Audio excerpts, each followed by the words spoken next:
reporting on the disappearance and reappearance of George Kimmel. Scandal involving fraud, bank failure, and the disappearance and reappearance of one man, George Alfred Kimmel, drew the nation's attention to Niles over 100 years ago. George A. Kimmel was born in Niles in 1867. He had one sister, Edna. As a young adult, he worked as a bookkeeper for the First National Bank of Niles, where his uncle Charles Johnson worked as a cashier. In 1884, he abruptly left Niles. Uncle Charles published a notice in the Niles papers regarding his nephew's disappearance, stating that, as his guardian, his accounts are perfectly straight and no suspicions can rest on him, and that he was with a relative, though it is not known why he left. It turns out George was traveling around, and by 1896, he was working at Farmers State Bank of Arkansas City, Kansas. Uncle Charles owned a share of this bank and likely helped him land the position. On July 30th, 1898, Kimmel left on a business trip and ended up in Kansas City, Missouri. From there, he disappeared again. Only this time, he did not turn up anywhere else, at least for a while. When Uncle Charles heard of his nephew's disappearance, this time he hired the Pinkerton Detective Agency. J.H. Schumacher, superintendent of Pinkerton's local branch, said there was no reason to believe that Kimmel had been foully dealt with. I can say positively that he is not dead, and in a few days he will reappear perfectly well. Is there a woman, gambling, or excessive drink in the case? Not any one of those habits. He has left town and had good reason for going away. Within a month after his disappearance, though, Schumacher had changed his tune, concluding Kimmel had met with foul play. A little more about Uncle Charlie's Bank. The First National Bank of Niles opened in 1870 and failed in 1901. The U.S. Treasury Department ordered shareholders to pay on debts owed, and Uncle Charles was sentenced to 10 years in prison for his involvement. Before his disappearance, a $25,000 policy from the New York Life Insurance Company was taken out on Kimmel, naming his sister, now Mrs. Edna Bonslet, as beneficiary. The company refused to pay on the grounds that there was no proof of his death. The policy was later pledged to Uncle Charles for expenses in the search for Kimmel and also for funds to keep up the premiums until Kimmel's death could be established. Nothing was heard of Kimmel until March 17, 1902. Niles resident Richard Dugan was visiting Philadelphia and claimed, while walking west on Chestnut Street, I met face-to-face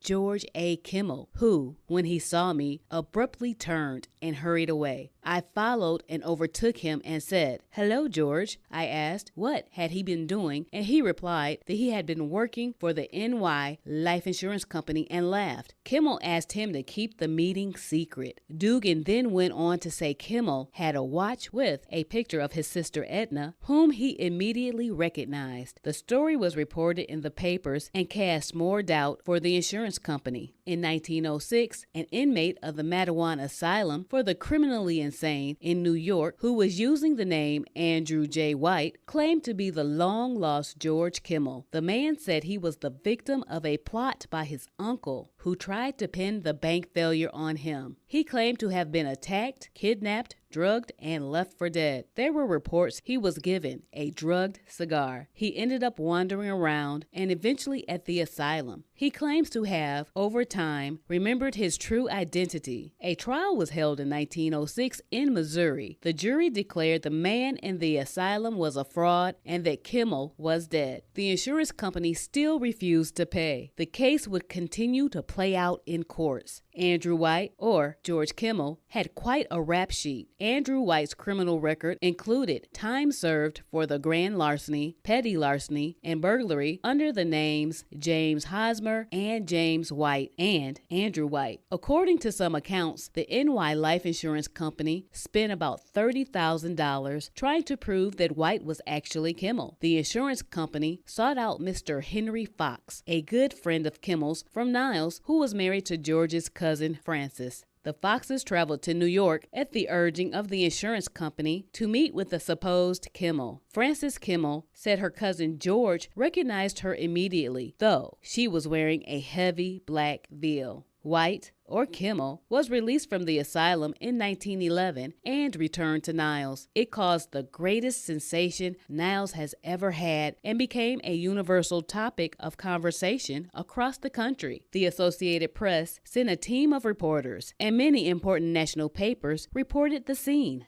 George A. Kimmel comes back to Niles to supply proof of identity. In Niles, he stayed at the Fox's home at Broadway and 3rd and held an open house on the night of his arrival. Nilesites lined up to see the supposed Kimmel and form opinions as to his identity. Many noted that his appearance had drastically changed. He was thinner, he was grayer, his ears were much larger, and his eye color had changed from black to light blue. The insurance company found a doctor willing to testify in court that injury or disease could change the color of one's eyes and also cause ears to enlarge. Richard Dugan, who claimed to have met Kimmel in Philadelphia, visited. Kimmel greeted Dugan cordially as Dick and recalled many incidents familiar to both. Kimmel recognized his Uncle Henry Keffart and greeted him. Uncle Henry was sure that the man was his nephew. Chief of Police George Francis did not hesitate to denounce the man as an imposter, stating, "He looks no more like Kimmel than a sheep does like a goat." Notably, neither his mother Stella nor his sister Edna recognized him. Kimmel, or White, vowed, "I will yet convince Mother that I am George A. Kimmel. Mother seems a little hurt that I did not write to her, not realizing I could not write to her." One sensational news story account claimed that Kimmel whispered to Stella, "What am I to call you if not Mother?" She whispered back, "When we are alone, call me Mother." White, or Kimmel, left Niles in 1916. A court in Missouri upheld an earlier decision that the real George Kimmel was dead. The last time we hear about this supposed Kimmel, he was a defendant in the Missouri court charged with forgery. All that's missing from this tale is romance and an account in the San Francisco Examiner as this. The story claims that tension existed between the Kimmels and the Johnsons, his mother's people, and his uncle. As a teen, George Kimmel had fallen for the lovely Mabel Finley. The two courted for many years and had plans to marry. While Kimmel was establishing his career at the bank, the old Johnson-Kimmel feud caused Uncle Charles to separate the young couple. George, still in love with Mabel, left Niles. Mabel ended up marrying George's friend, William Lardner.